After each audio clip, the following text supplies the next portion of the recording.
Prabowo Subianto kembali mendapat mandat menjadi Ketua Umum Partai Gerindra periode 2025-2030. Gerindra pun resmi kembali mengusung Prabowo sebagai bakal calon presiden 2029. Dan untuk mengulasnya sudah bergabung Direktur Eksekutif Trias Politika Strategis Agung Baskoro. Mas Agung, selamat sore. Sore Mbak Elvira, pemirsa semua. Baik, kami juga berupaya untuk mengundang perwakilan dari Partai Gerindra, namun tidak bisa hadir dalam diskusi pada sore hari ini. Saya langsung ke Anda, Mas Agung. Ini Ya, tampaknya Gerindra tidak mau menunggu lama, 4 bulan pemerintahan sekarang baru berjalan, tapi kemudian sudah ya. mulai ada pernyataan politik. Bagaimana Anda melihat sebenarnya urgensi Rapimnas, kemudian menjadi KLB, dan keluar mandat Prabowo untuk kembali menjadi calon presiden 2029? Iya, setidaknya ada tiga pertimbangan Mbak Elvira ya. Saya catat pertama secara historik ya kita tahu bahwa siapapun presiden yang sudah memimpin di periode pertama dalam sistem presidensil kita bertaut dengan multipartai ekstrim maka kemungkinan terpilih di periode kedua sangat besar. Ambil contoh Pak SBY, kemudian Pak Jokowi, dan sekarang ada arahan Pak Prabowo untuk maju di periode keduanya. Yang kedua, pertimbangan sosiologis. Pertimbangan ini kita tahu karena dibentuk oleh approval rating dari kinerja Pak Prabowo sendiri yang kemarin di 3 bulan pertama atau 100 hari cukup tinggi ya, di atas 80%. Sehingga ini menjadi modal bagi Gerindra maupun kader-kadernya untuk mendaulat Pak Prabowo sebagai calon presiden di 2029-2034. Nah, yang ketiga pertimbangannya pertimbangan politis.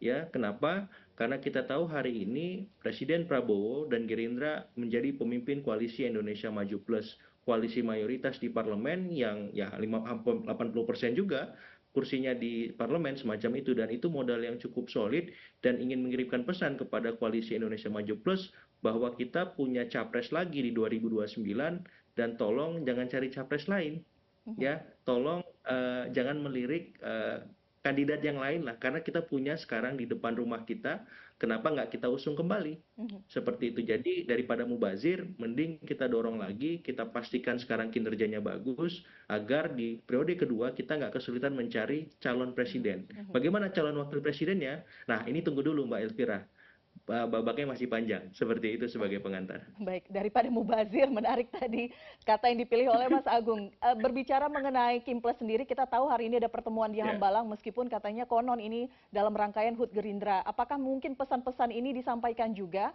Karena kita melihat dari berbagai partai, Ketum sudah menyampaikan selamat kepada Prabowo sebagai Capres Iya. 2029 dari Partai Gerindra. Ya, sulit untuk tidak mengkaitkan pertemuan para ketum ini dengan agenda bahwa Pak Prabowo dipercaya sebagai ketum sekaligus capres dari Gerindra. Karena situasi politik di Kimpres ini kan cukup kondusif. Padahal kita tahu akhir-akhir ini sering dihadapkan dengan tantangan-tantangan kebijakan publik yang luar biasa dan viral, dan itu memberikan dalam tanda petik kegaduhan di masyarakat. Tapi koalisi ini tetap solid, tetap satu suara, satu irama memastikan hal-hal semacam ini tidak terulang lagi, dan memang kita harus akui Pak Prabowo dalam konteks ini seringkali menjadi petugas damkar Mbak Elvira. Beliau Mhm. harus memadamkan api-api kemana-mana gitu ya karena dalam tanda petik kecerobohan para menteri-menterinya.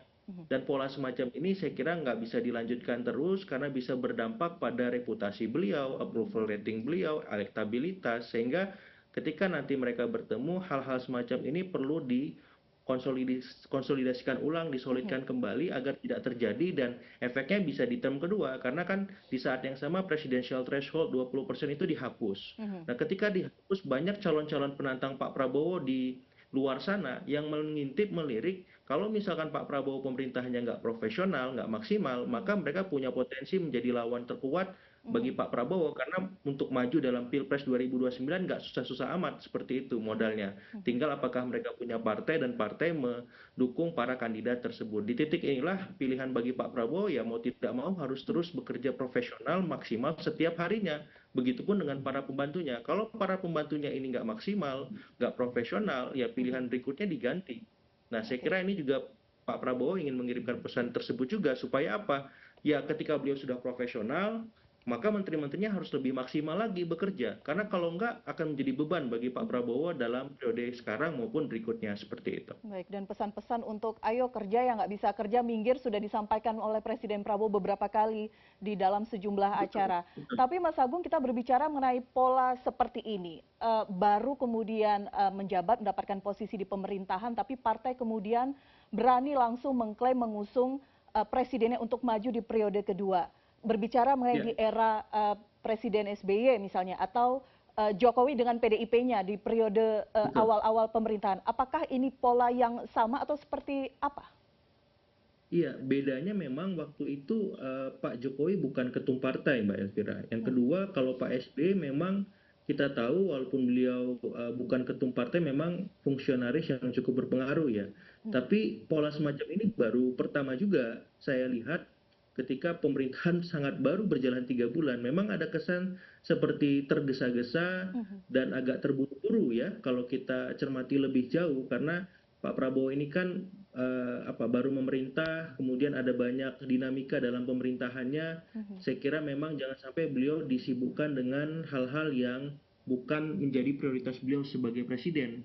Apalagi ketika berbicara periode 2029-2034 nanti ya, masih jauh, masih panjang, tapi lagi dan lagi dalam konteks politik elektoral tidak ada waktu yang terlalu jauh ataupun terlalu pendek mhm, karena setiap harinya para kandidat itu dihadapkan dengan ya beragam macam dinamika elektoral yang cukup tinggi lewat ya amanah dan tanggung jawab dia sebagai apakah presiden, kepala pemerintahan, kepala negara, panglima tertinggi seperti itu. Jadi sangat wajar dalam konteks Gerindra, tapi bagi publik ini mungkin agak mengagetkan juga karena kita baru memulai pemerintahan tapi kok sudah bicara term kedua pemerintahan 2029-2034 seperti itu. mhm, Tapi di saat yang sama ini menegaskan juga kepada publik bahwa ketika ada rumor Pak Prabowo hanya memimpin negeri ini dalam tanda petik satu periode saja atau mhm, setengah periode saja, dengan deklarasi dari Gerindra bahwa di term kedua Pak Prabowo siap maju, maka ini membantah sekaligus melenyapkan segala macam dugaan bahwa Pak Prabowo hanya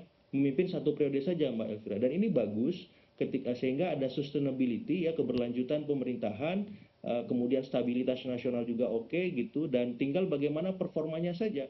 mhm, Jangan sampai terlalu banyak kegaduhan, kejadian-kejadian viral yang tidak perlu akibat kurangnya sosialisasi kebijakan sebagaimana sudah terjadi dalam kasus PPN 12% yang tidak mhm, jadi naik, LPG 3 kilogram, maupun hal-hal lain yang akan sangat mungkin mengemuka mhm, kalau ya pola-pola manajemen pemerintahnya tidak diubah. Ya mhm, artinya apa? Jangan sampai supermannya di Pak Prabowo tidak berubah menjadi super tim di para menteri ini dan mhm, level utamanya lagi birokrasinya. Ya ketika memang arahan agenda efisiensi ini cukup gencar dilakukan, bagaimana memastikan itu bisa sampai ke bawah dan proses efisiensi itu benar-benar memotong anggaran-anggaran yang tidak perlu dan tidak perlu dihabiskan yang tidak memberikan manfaat kepada masyarakat secara luas, Mbak. Seperti itu. Oke, baik. Tapi apakah ada celah yang kemudian dikhawatirkan karena kita berbicara mengenai ada 5 tahun masa pemerintahan sekarang, tapi Ya, kemudian lebih awal disampaikan 2029 Pak Prabowo akan kembali kami capreskan.